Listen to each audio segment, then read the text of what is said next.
Assalamualaikum warahmatullahi wabarakatuh. Saya perkenalkan, nama saya Muhammad Abdi. Mau mempresentasikan tentang revolusi industri, revolusi Prancis, dan satunya saya lupa ya, nanti tak ngomongin. Ya, saya mau minta maaf dulu karena saya tidak pakai baju sekolah ini ya, karena saya di rumah. Ya, di rumah. Mohon izin Pak Dudi. Ya. Ya, jadi yang pertama itu revolusi industri. Nah, revolusi industri terjadi pada periode antara tahun 1760 sampai 1850, di mana terjadinya perubahan secara besar-besaran di bidang pertanian, manufaktur, pertambangan, transportasi, dan teknologi, serta memiliki dampak yang mendalam terhadap kondisi sosial, ekonomi, dan budaya di dunia. Satu, revolusi ini menyebabkan terjadinya perkembangan besar-besaran yang terjadi pada semua aspek kehidupan manusia.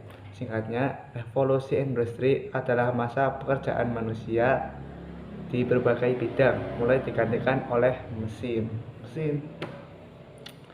Dua, revolusi industri dimulai dari Britania Raya, kemudian menyebar ke seluruh Eropa Barat, Amerika Utara, Jepang, dan menyebar ke seluruh dunia.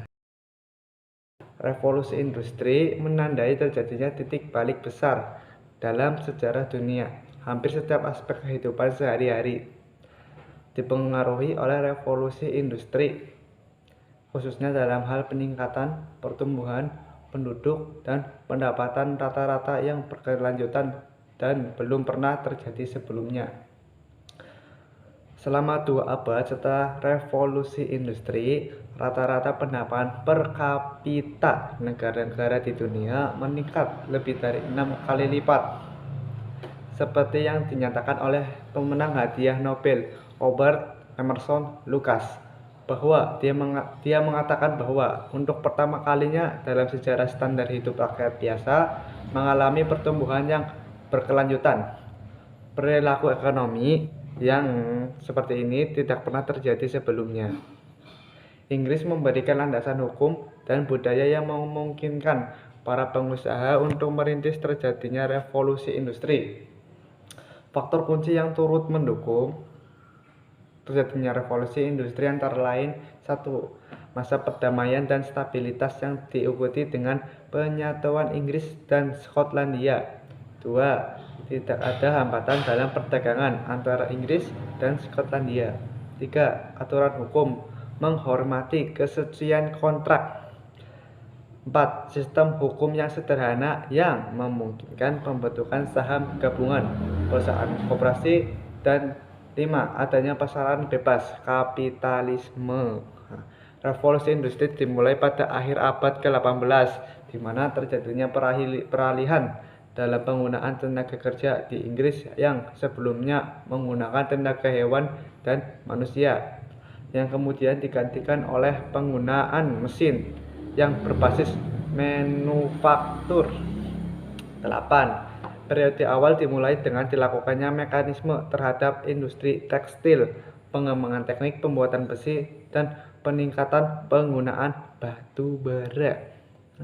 Ekspansi perdagangan turut dikembangkan dengan dibangunnya terusan perbaikan jalan raya dan rel kereta api. 9. Adanya peralihan dari perekonomian yang berbasis pertanian ke perekonomian yang berbasis manufaktur, menyebabkan terjadinya perpindahan penduduk besar-besaran dari desa ke kota dan membengkaknya populasi di kota-kota besar di Inggris. Ya, jadi itulah secara singkat tentang revolusi industri.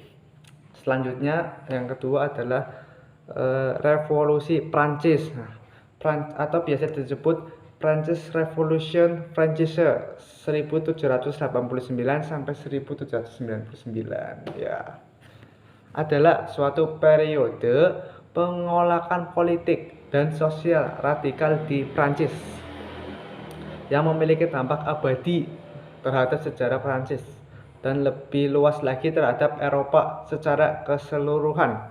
Revolusi ini merupakan salah satu dari revolusi besar di dunia yang mampu mengubah tatanan kehidupan masyarakat. Nomor satu itu monarki absolut yang memerintah Prancis selama berabad-abad runtuh dalam waktu 3 tahun. Rakyat Prancis mengalami transformasi sosial politik yang epik di feodalisme, aritokrasi, dan monarki mutlak diruntuhkan oleh sekelompok politik radikal sayap kiri oleh massa di jalan-jalan dan oleh masyarakat petani perdesaan.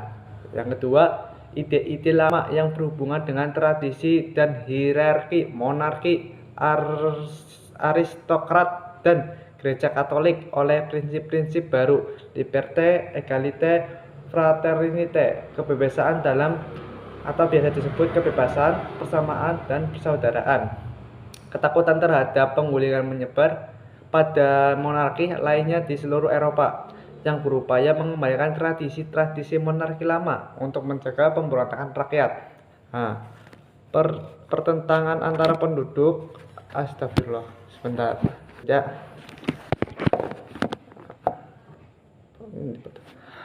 Pertentangan antara pendukung dan penantang revolusi, kameranya miringnya. Pertentangan antara pendukung dan penantang revolusi terus terjadi selama 2 abad berikutnya, seperti itulah. Ya, yang ketiga. Yang ketiga yaitu adalah perjuangan Laksamana Malahayati, perempuan pejuang yang berasal dari Kesultanan Aceh. Nah, bagaimana itu sejarahnya, simak lagi ini ya. Malahayati adalah salah satu seorang perempuan pejuang yang berasal dari Kesultanan Aceh.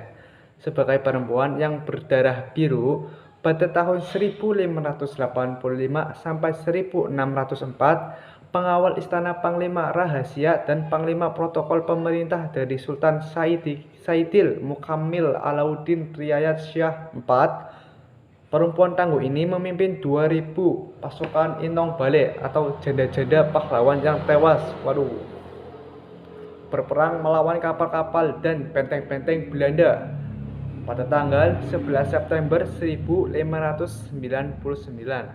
Pada peperangan itu, ia berhasil membunuh Cornelis de Houtman dalam pertempuran 1 lawan 1 di geladak kapal.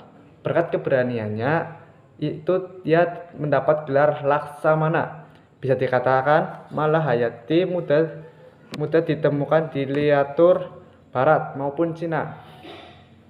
Di Indonesia, dia memang tidak sepopuler Cuk Nyadin, namun oleh peneliti Barat, Malahayati disejajarkan dengan Semiramis, permaisuri Raja Babylon, dan Katerina II, Kaisar Rusia.